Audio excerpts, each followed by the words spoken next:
girls, and welcome to another edition of the Coco and Daltz podcast. We're real people doing real reviews. I'm not Coco. And I'm not Daltz. And we do reviews of things that are on Netflix and Disney Plus, Amazon Prime, Apple TV Plus, and HBO Max, and YouTube. No, we don't do YouTube. Oh, okay. What are we doing this particular episode, Coco? We've got a really special episode here.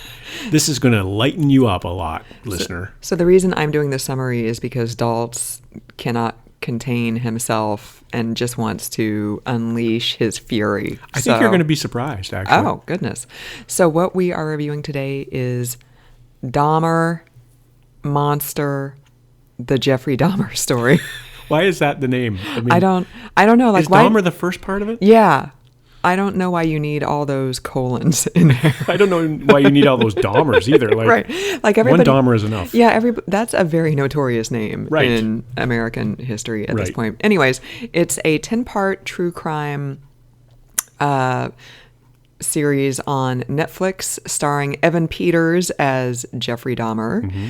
Other co-stars include Niecy Nash as his neighbor who tried to blow the whistle on, well, backtrack. If you don't know who Jeffrey Dahmer is, which if you're over at least probably 30, you know who this guy is. Yes. Because you lived through it. He was a cannibal serial killer in Milwaukee, which is where he was arrested. He did apparently also kill a victim in the 70s. In Ohio, he got arrested in the early 90s, sentenced to life in prison. Mm-hmm. Was it not the death penalty? Yeah, death penalty wasn't a thing in those days. Yeah. Yeah, not in Wisconsin. That was before death. Yeah. But he ended up being killed in prison, unsurprisingly, in 94. So he's been gone for a while. So this is a 10-part series about him, his crimes, his childhood, just kind of his life and his victims, the fallout from his crimes, how police messed it up, crapped the bed, basically. Yep. So that's kind of the bare bones of this. That was no pun intended. I was going to say that might have been a bad use. Sorry. Of it, yeah. Because something he also did was, decapitate people and then boil their bones, keep their bones around. Mm-hmm. Yeah, it's gruesome. It's a pretty gruesome whole deal, for sure. Gruesome is probably an understatement. So anything to add, Daltz? No, I think you did a good job. I think one of the things that is important to note that I did not know before going into this series is that it was created and written partially by Ryan Murphy, who also did Ratchet. And all the American Horror Story anthology. And the O.J. Simpson. And, the American Crime Story, O.J. Simpson and Johnny Versace. Yeah, which were good. And then Ratchet was terrible. Yeah, Ratchet was unwatchable. I think that maybe I would have been scared away. Like, the subject matter was like, Jeffrey Dahmer, this will be interesting. Let's see how they portray him. And yet, when I got into it and started watching it, I was like, oh, Ryan Murphy's the guy who did Ratchet. And then you could tell. There were certain parts where you could really tell. So go right into your review. Oh, do you want me to blaze in here? Oh, yeah. You're dying. You are dying to review this. No pun intended. I've been wanting to review this since we started watching it. Yeah, like pretty much since the pilot. You've been looking at your watch. So 10 episodes, pretty close to an hour each. They're 45 to 60 minutes each. Yeah, 45 to 60 minutes.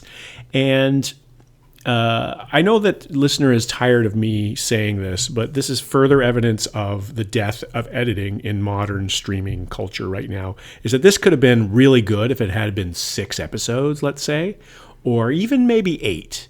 But it just felt way too long to me. The first episode, I know what he was trying to do. He was trying to build attention. Everybody who's watching this probably has some sense of what Jeffrey Dahmer was and what he did. So you don't have to set up the character or anything like that. But the first episode was trying to build suspense, and it was just, it actually had the opposite effect on me. It was like, could something happen? Like, we're sitting there and we're looking at each other and we're watching TV, and it's like, So the first episode is the night that he finally got caught. Right, thank He you. brought somebody home from the bar with him. The guy managed to escape. So that was basically it. Like, that whole episode was just that one night. And it was like 48 minutes of that. Like, them sitting beside each other on the bed watching Exorcist 3. And I was not engaged. I know that I was supposed to be, and I know there was supposed to be tension, and the music was good, and the lighting and everything, and the acting was good, but it just was way too long. It was just way too long of a scene over and over again for me to get into it. However, Evan Peters is phenomenal as Jeffrey Dahmer. Now, serial killers are probably one of the roles that actors really want to play, because you can kind of go to the extreme. Anthony Hopkins in Silence of the Lambs, for example. Most people aren't going to eat other people's body parts. Right. So this is a way to stretch your chops, no pun intended. How many disgusting puns can Coco get into one episode? You're doing this on purpose now. I thought before it was just accidental, but now you're actually trying to do this. But I think that this is like fertile ground for an actor to try to do this. And by the way, Evan Peters, fantastic in Mayor of Eastham, Easttown. Emmy winning. He was great. If nothing else, just watch the drunk scene of Evan Peters. Mayor in Easttown. Just fantastic. But anyway, he was really good in this. I believed him. He had the accent down. He seemed to have the mannerisms down. I think that there was a lot of depth here, and it lost me because of the amount of time it took to get through it. Again, this was much better than Ratchet in a lot of ways. It was restrained. It was more restrained, but it was still pretty gruesome. Like, it was gory and restrained in the kind of like over the top. Like, the subject matter itself, not to be flippant about it, is very sensational. So you don't really need to add a lot of bells and whistles, as opposed to Ratchet, which was just like way too much for me, Yeah, and I think what the moral of the story here is, I think that if Ryan Murphy has factual stuff to base his works off, it's better. Yeah. So the O.J. Simpson stuff was good. Yeah, that was based on a book by Jeffrey Toobin about the O.J. trial. And obviously a true story. Right. Versace, same thing. And this is obviously a true story. Ratchet was not a true story.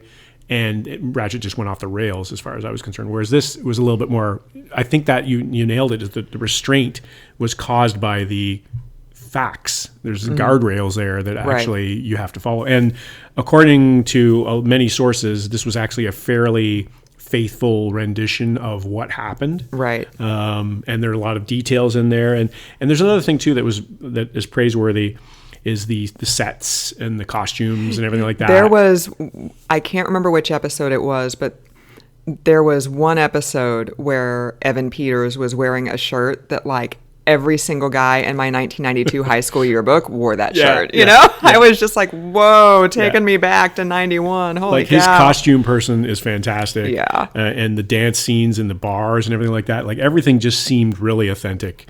But it's just, again, I just got bogged down. So I've said a lot. I want you to say some things, Coco, if you don't mind.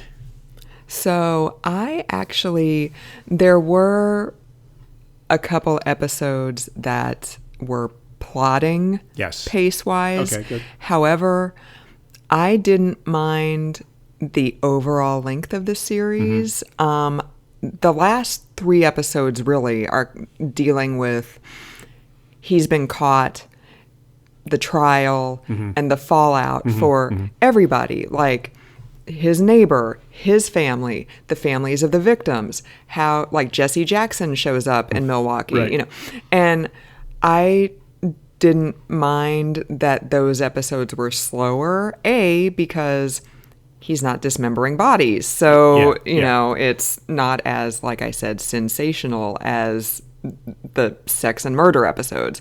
But also,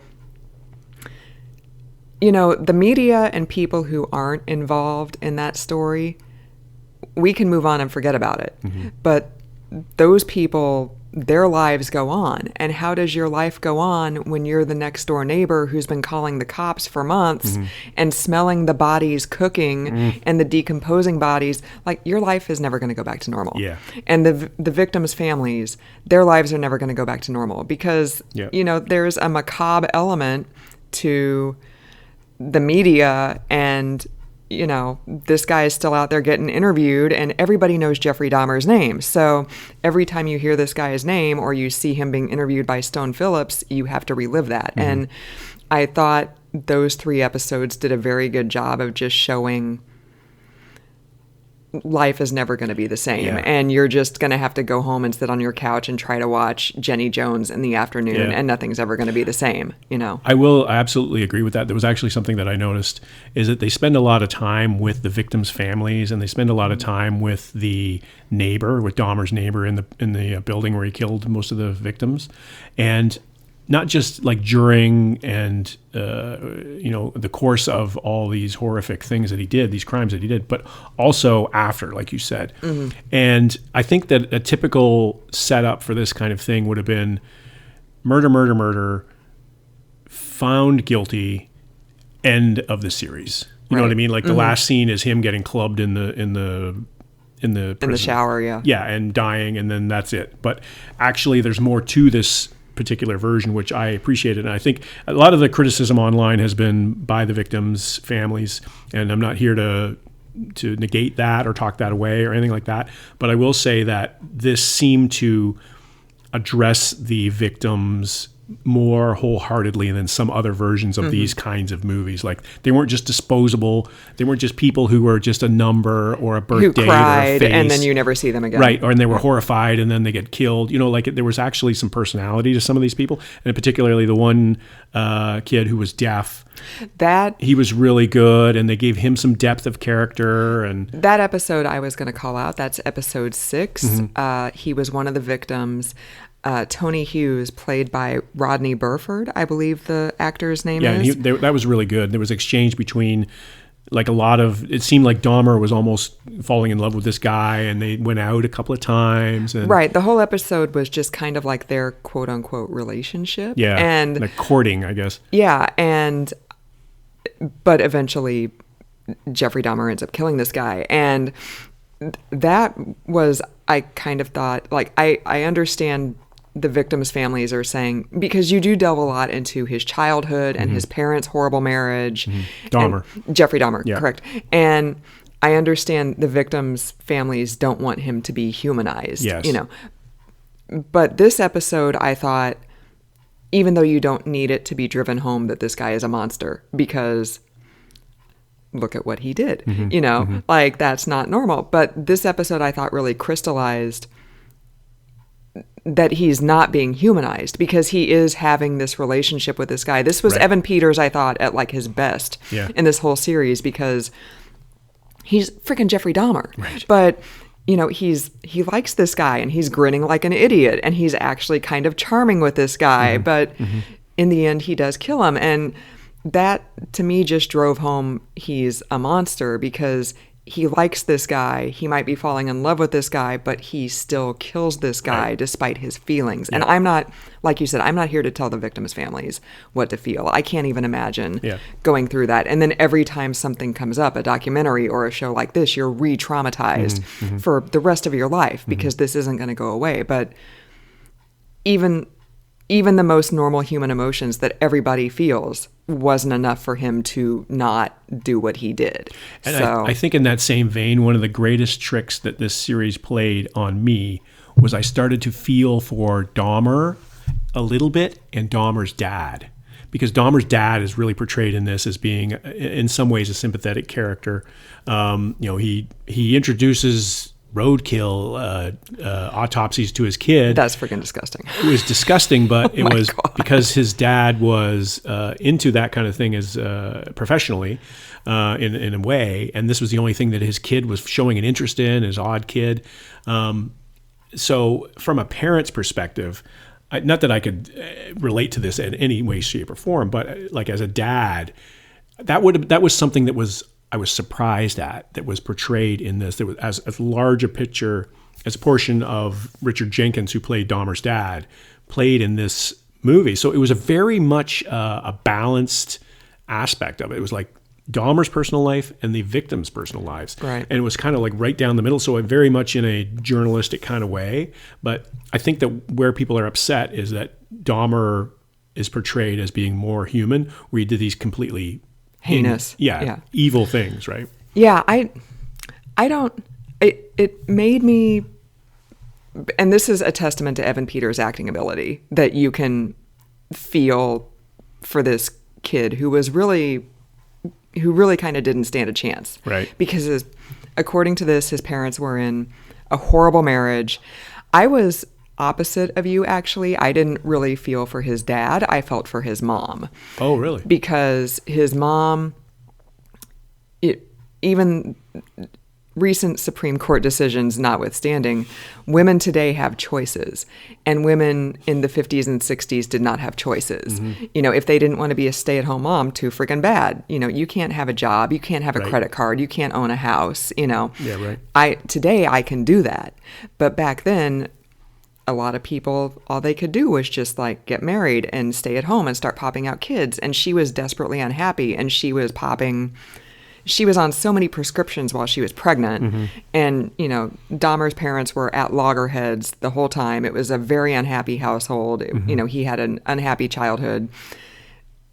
When they get divorced, it's clearly acrimonious. They both just leave him alone in a house for 3 months and take off. When he's 17. When he's 17. So he's just, you know, drinking beer and eating pizza every night. And that's when he first starts killing. And so I felt bad in the sense that, like, whatever is organically wrong with him anyways to make him do what he did was not mitigated by having a better childhood. Like, you know, his parents, who they were, whatever was taken when he was in utero that could have had an effect, that's all horrible.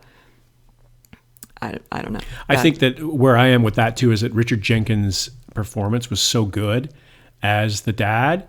And there's one scene where he's breaking down. And he's like, I hope I didn't do this to you. I hope it is like, well, yeah, you did actually. Like you didn't cause it 100%, but you steered him in that direction. And the performance is just fantastic by Jenkins. Richard Jenkins was good. I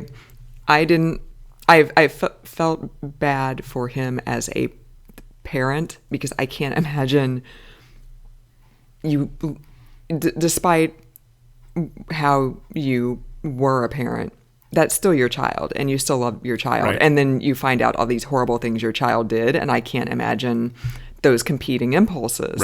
This is still my child and I love him, but holy crap, how could he do this? Right. Like, you know.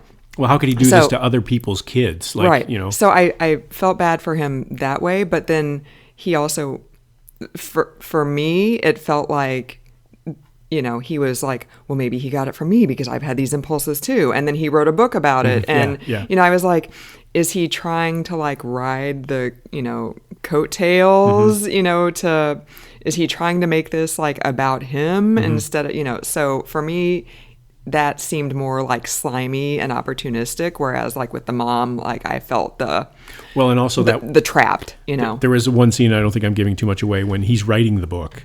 And his new wife, played by Molly Ringwald, who, oh my God, I'm a lady of a certain age, so I love her. I was mesmerized by her. She was good. And she didn't look much like Molly Ringwald either, so that was also good, because it would have been distracting if she had been Molly Ringwald from Breakfast Club or something like that in the Dahmer movie. But anyway, I thought there was the scene where he's writing the book. And he's typing away. And he says, I should have done this a long time ago. And then she comes in, Molly Ringwald comes in and says, your ex-wife just tried to kill herself. And he's like, oh, that's terrible. Oh, and then there's a little bit of back and forth. And then he starts going back in and writing his book. So to me, that was indicative of actually his motivation was he's not a very sympathetic guy. Right. Right. And so that's part of the problem. But it was also, to me, part of the great performance and the way that all ties together. Like parents, like that's the thing I think a lot of these days is that kids get blamed for things that they're doing, but the parents don't often get blamed for what their kids are doing. And so I think that was a good tie-in. Is like, yeah, the crimes of the sins of the parents are sometimes the sins of the kids too. Well, and I felt kind of going along with what I was saying about like showing sort of like the hopelessness of like his mother's situation where she has no other options in life. I thought this did a very good job of showing like how marginalized people get screwed, because many, if not most of his victims were young men of color, and the cops repeatedly failed them. They led one kid back, like one kid who escaped, they led him back into Dahmer's apartment because Dahmer was like, oh yeah, that's my boyfriend, he's just really drunk, even though it's clearly somebody who's underage. And you've got 3 black women here who are like, no, this is not right, don't do this. But the cops are like, yeah, whatever, lover spat, gross, gay people, yuck. Right. So it seemed like, and at one point there was another guy who managed to escape and went to the cops, reported it. Cops went to Dahmer's home. He's like, oh no, I was just helping him. He was really drunk. And then they told the victim, yeah, sorry, he said that's not what happened. And he's like, let me get this straight. You're taking the word of a white guy with a criminal record over a black guy who's clean. So I thought they did a really good job of showing, because this is, Jeffrey Dahmer's a white guy, so you show like there's the juxtaposition of like the police getting the award for Cops of the Year, and then Niecy Nash's character just getting like a really small plaque for, trying to report Jeffrey Dahmer to the cops, even though allegedly that never happened, like the cops getting the Cop of the Year award or whatever. They did get reinstated to the force. So lots of different depictions of how, people who are marginalized don't get listened to, don't have choices. It's not just from the white guy's perspective. Yeah, and I think that this is not just a story. Obviously the main theme is Jeffrey Dahmer, serial killer, probably the most horrific serial killer of all time. That's the main story. However, like the underlying themes are racism and systemic racism. And I also thought like the sins of the father was kind of an underlying theme too. So there's a lot going on here, and I think, again, to reiterate what I said off the top, is if it had been shorter, I think it would have been even better. Like there was some moments especially in the early going, where I was like, can we get on with it? Like not I don't want to see blood and gore or anything like that, but eventually you get the pattern. He goes to a bar, he meets up with somebody, he puts a pill in their drink, he cuts them up, like he strangles them so they don't feel anything, supposedly. Then he kills, like there's a couple of scenes where, okay, we could have cut back on some of that stuff. We get it. And also it's Jeffrey Dahmer. It's not like this criminal that we don't know anything about in Australia or, Portugal or some foreign place that we don't really know the news very well from the 90s. This is Jeffrey Dahmer. So like it's well established kind of what he did. But I think it's fine. You're making hand signals to me. Well, that's because you're like, you've got your hands right up by the mic and you're rubbing them and it's making noises. So Okay. So I can point at you when you're banging your elbow on the table. Yeah, sorry about that. And then I was going to say something and I totally forgot. So what I would also just like to say that I think, we've talked about Evan Peters, we've talked about Richard Jenkins. All the and acting, Molly Ringwald. And Molly Ringwald, who was not in it enough for my taste. All the acting performances in this were just outstanding. Yeah. Like Niecy Nash. Niecy Nash was great. She was great. Yeah. Apparently her character is an amalgamation of a couple different people. Oh, okay. But she was fantastic. Penelope Miller, was great at just like the sort of woman who is like always on the edge and unhinged. And she wrote like a suicide note that was just like so heartfelt. As Dahmer's mom. As Dahmer's mother, yeah. Like everybody who had any, and Rodney Burford, who played one of the victims, like his episode was just, even though I know what's going to happen to this guy, like I'm just smiling throughout this episode because like his performance was just such a ray of light. Yeah, like it was. I loved his, I hate to put it this way, but his character so much. Like he was just it was just wonderful to see that relationship, even though you know what's going to happen at the end, and it's so horrifying. It was like a little mini love story in the middle of this thing. Right. And like you said, you know what's going to happen, you know how it's going to end. And it's even more heartbreaking. Like, right. I think if you had cut back on some of the other victim stuff, the first episode, cut that back a little bit because it's important. It's the tipping point, obviously, in this case. So I understand why they did it. It's just like, let's speed it up a little bit, and then cut back on some of the other victims, and then focus on the deaf kid that was just a really good episode. Yeah, that episode is totally standalone. Like don't change that episode. If you're cutting back the series to 6 or 8 episodes, like leave that one alone. Exactly. And that to me reinforces how a lot of things, how horrific and heartbreaking this story is.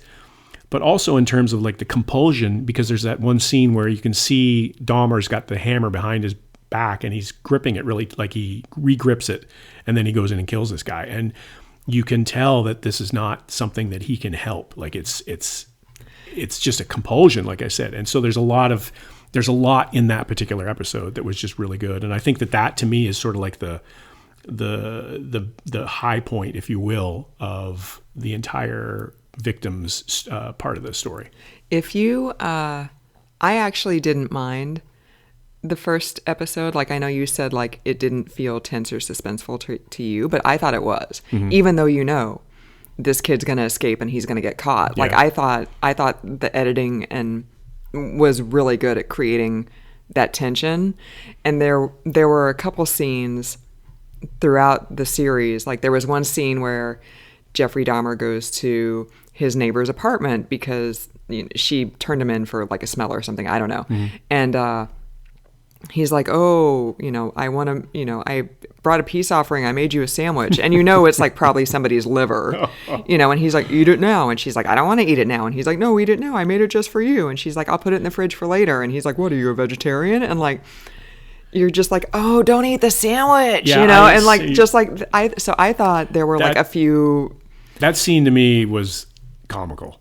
Like, I just was like, what about the sandwich? Like, just eat the sandwich. Like, it felt like a Seinfeld episode gone wrong with, it was like, and they're looking, he's looking at the sandwich. It's almost like, cut to the sandwich, cut to her face, cut to his face, cut to the sandwich, face. Like, it was just all, and I was just like, oh, it doesn't even look like human. Like, it looks like chicken. I mean. Yeah, it did. It totally didn't. And it was on white bread. I don't know. I don't know about you, but I haven't seen cooked human organs, so I don't know what they look like. Nor do I maybe want they to. do look like chicken. I don't know. Yeah, I don't want to. It just, in case you were planning on surprising me one Thanksgiving. So I'm vegan. Like, I did at one point when he was just like, eat the sandwich. I was like, tell him you're vegan, and then he was like, what, are you a vegetarian? Yes. I was like, yes, say yes. And then he'll be like, because he's Jeffrey Dahmer, be like, oh, okay. Yeah. Right. Take the sandwich away.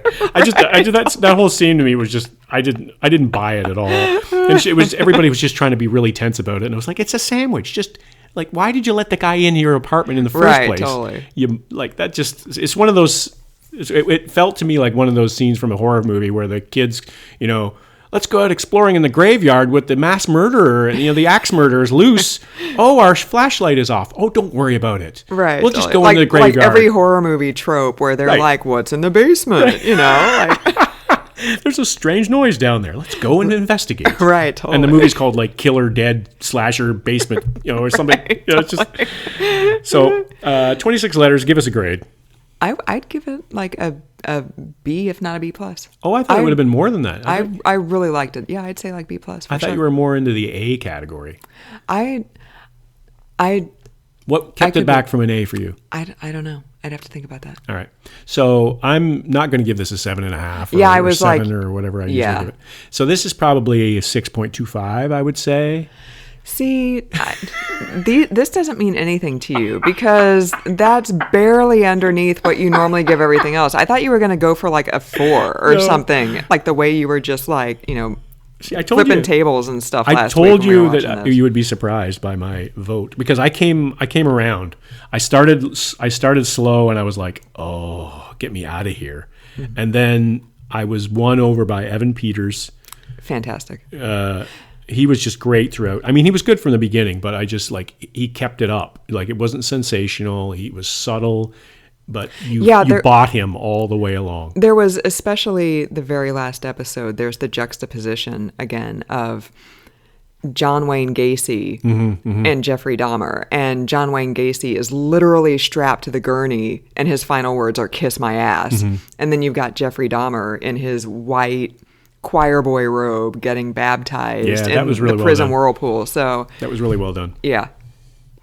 Okay, well, I think we've probably, I don't want to say beat this to death, because that would just... Now you're the one with the puns. Yeah, I know, it's just wrong. But I think that this is, I would recommend it, but... I would recommend. But just know what you're getting into, that this is a Ryan Murphy production. Yeah.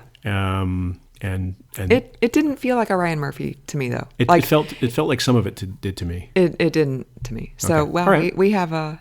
We have divergent opinions. I think it's the first time ever, really. Yeah. Really, first time in 6 years. Wow. Wow, yours. Well, I'm sleeping on the couch tonight, actually, because we got the dog, so I gotta... Oh, right. Yeah. Okay. Well, anyways, thanks for joining us, listener. We really appreciate your time for another episode of the podcast. I'm Not Coco. And I'm Not Dolls.